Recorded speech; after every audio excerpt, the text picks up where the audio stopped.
Can Wentz win in Washington? What's going on, bottom line viewers? It's Mitch back here, breaking down the Washington Commanders trade for Carson Wentz, formerly of the Indianapolis Colts and the Philadelphia Eagles. I'm going to look at this trade from both perspectives, Washington and Indianapolis. But before I break down the Wentz trade, make sure that you do spike that like button, and don't forget to subscribe to the channel for more NFL free agency reactions. We're reacting to everything on this channel, so spike that notification bell to get the latest upload.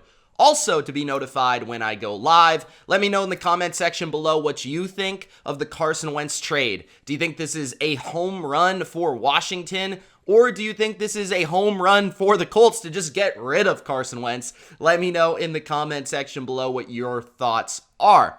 So let's begin with the terms of the trade. The full terms of the trade, according to Ian Rappaport, the Commanders get quarterback Carson Wentz. The Colts get this year's third rounder and next year's third rounder that could convert to a second based on last year's incentives. So basically, from what I've heard, if Carson Wentz plays 70% of the snaps for the Commanders at quarterback, then that third round pick will convert to a second round pick next season. So really, to look at this trade for the Colts, you have to look at it from an entire picture of both last year and this year. With the Commanders, you look at it as taking on the full contract for Carson Wentz. They're taking on all the money, right? The Colts aren't left with any sort of money for Carson Wentz to pay, so that's a win for the Colts in my opinion. But it isn't a super big contract, as we'll discuss in a second here, but it's basically 2 third rounders, and one of the thirds could be a second rounder over the next 2 years for Washington. So it sounds like the solution for the Commanders at quarterback will be Carson Wentz for at least the next 2 seasons. Now, adding a layer on top of that, you have the discussion with the Colts, and last year included. So Field Yates of ESPN basically tweeted this, that the Colts traded a 2021 third and what became a 2022 first round pick to the Eagles for Carson Wentz. Indy got 1 year out of Wentz, while Philly used that third round pick to move up for Devontae Smith, and they still own the 16th pick this year. So basically, the winner of this trade, when you look at it, is the Philadelphia Eagles. To be honest with you, the Philadelphia Eagles are the winner of this trade at the end of the day, which is funny to say, in my opinion, at least. You know, they got the most value out of it. They got a first round pick out of it. They moved on from Carson Wentz, who they didn't want to start anyways. But when you look at it from Washington, obviously Washington hasn't had a quarterback in quite some time. They could have used an upgrade here, and this is certainly an upgrade for Washington. There's no question about it. When you just look at the quarterback position from last year to this year, Carson Wentz is a much better player than what they were starting last year. And a couple mid-round picks might be worth it if you can get maximum Carson Wentz. And this is why I don't hate trading for a player like Carson Wentz. Although I don't see him no longer as a long-term solution, I do view Carson Wentz as a quarterback that is a little bit of a roller coaster. And sometimes that roller coaster can have its highs, you know, but it can also have big, steep falls. And I feel like Carson Wentz, when you hit those peaks, it's a lot of fun. It's great. And it can work out for everybody, especially if you have a nice infrastructure around him. If you have nice receivers, if you have a good defense and a good offensive scheme. Carson Wentz could be very good, and we've actually seen Carson Wentz have moments of elite play in this league. You know, you look back to 2017, which kind of looks like an outlier now, but he was amazing in that season, and he's been great in other seasons. Just a couple years ago with Philadelphia, he kind of carried that team to a division crown, in my opinion. Last year, you know, statistically, he wasn't bad at all. And touchdown to interception ratio, all that sort of stuff people will look at to look at the positives in this trade. And he at least was an average quarterback last year. If you kind of take all the pluses, all the minuses, he was about average. But I think when you look at it from Indianapolis's perspective, they want more stability at the position. They want more consistency at the position. They want a more reliable quarterback. But if you look at it from Washington's perspective, they just want a guy that can make some plays. They're going to take the good and the bad. They're going to take the bad with the good. And they're going to take the games where Carson Wentz has amazing creative plays where he escapes a sack and he makes a great throw, with those plays where he escapes the first sack, gets hit on the second sack, and pitches it to the other team for a touchdown. So that is kind of what you get with Carson Wentz. In the middle, you meet at about a 20 to 15 range quarterback, in my opinion. I don't think he's any worse than a top 20 quarterback. I don't think he's any better than, let's say, the 15th best quarterback. He's somewhere in that range. But that is immensely better than what Washington has had over the last 3 to 4, 5 seasons. I mean, it's been a while since Washington has had a reliable average quarterback. I would say since Kirk Cousins, right? And I don't think Wentz is as good as Kirk Cousins, but I do think that he has upside that's worth trading for, but he also has downside that as a fan is going to be extremely frustrating to deal with, to the point where Frank Reich had to kind of manage Carson Wentz. And I thought that is really where this relationship ended. It was too strained in terms of Frank Reich in the front office just realizing that they've got to, deal with Carson Wentz, and at any point in time, he can lose you a football game. And as many a times as he might make a play, he can lose you a football game. And with a team like the Colts, the way they're built, they have a strong running game.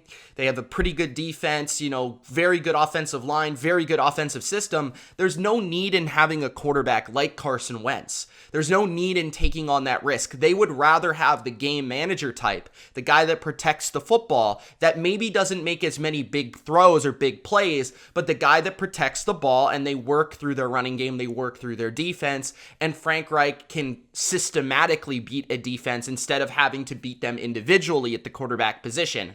But with Washington, they might rather have that playmaker. They might rather have the guy that might make a few plays here and there, but then on top of that, have a defense that can make plays on their own. Or bail him out in those situations where he stinks it up. So I think it makes sense for both sides in a way. I personally, if I was a general manager, would not be looking to trade for Carson Wentz, especially at this value. I think a lot can be said about, I'm not sure how many other teams would be willing to give up a third, 2/3, and then maybe a third and a second for Carson Wentz at this point. Would they be willing to manage that risk? Would they be willing to take on this player? There's also been rumors about Carson Wentz off the field, not exactly being the best leader of a football team, leader of a franchise. So with Carson Wentz, I just feel like, personally, if I was Washington, I wouldn't have traded for him. But when I have to analyze these trades, I have to take my personal bias out of this. I have to take my personal take out of it and look at it from a objective perspective. And, from an objective perspective, Carson Wentz is likely going to be an average quarterback over the next 2 years.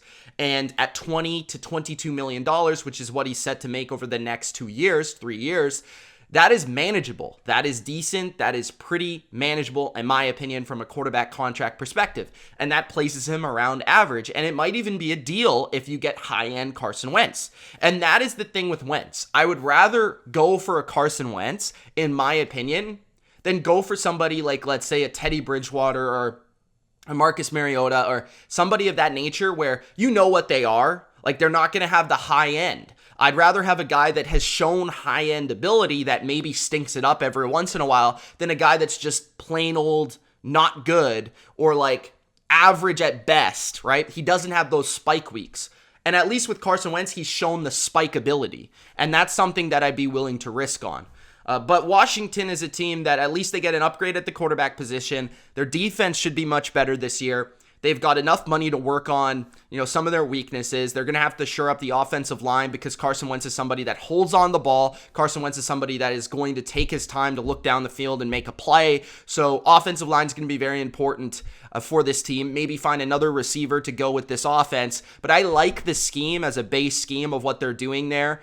And with Turner, I think he's a decent coach. And then defensively, like I said, strong front seven and all that. So Washington is in a bad division. Washington is looking to compete once again to get back to the playoffs like they were a couple seasons ago.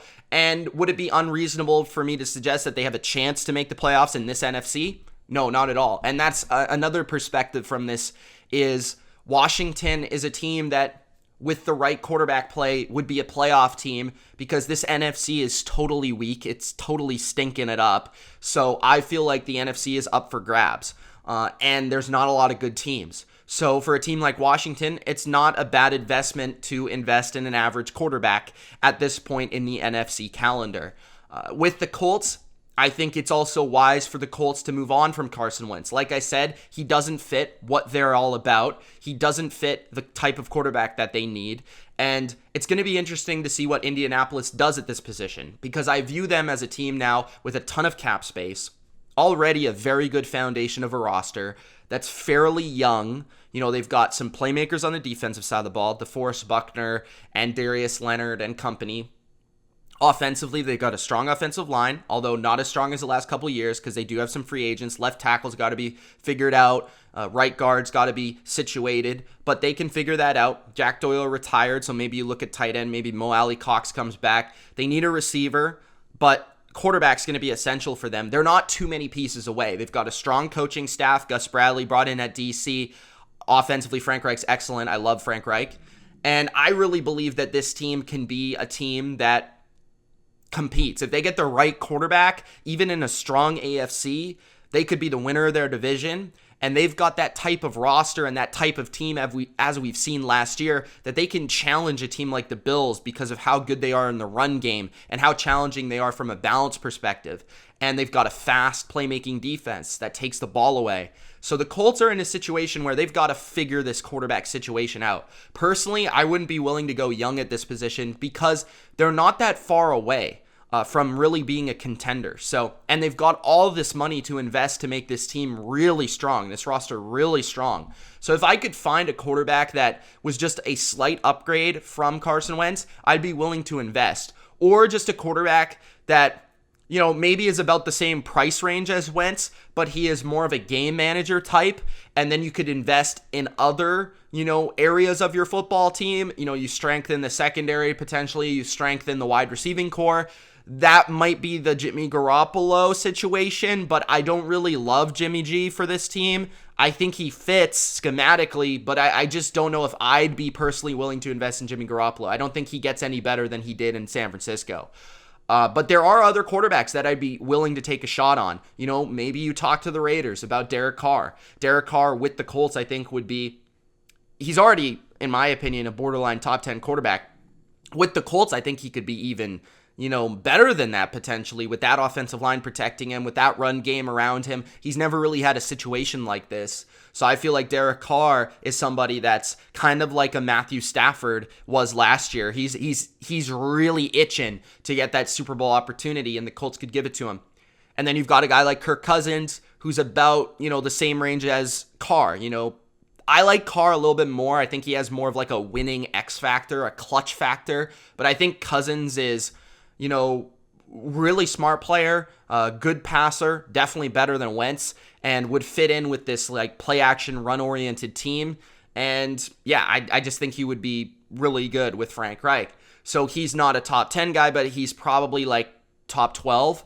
And then you've got, maybe you look at Matt Ryan, right? Matt Ryan is somebody that maybe too much money, maybe the contract would be too difficult to figure out, but I've always loved the fit with Matt Ryan and Frank Reich and this offense and this team. And Matt Ryan has been very good for a number of years, and maybe he's not his best anymore, but he would be kind of like Phillip Rivers at the end of his career and might be slightly better than Phillip Rivers was at that point.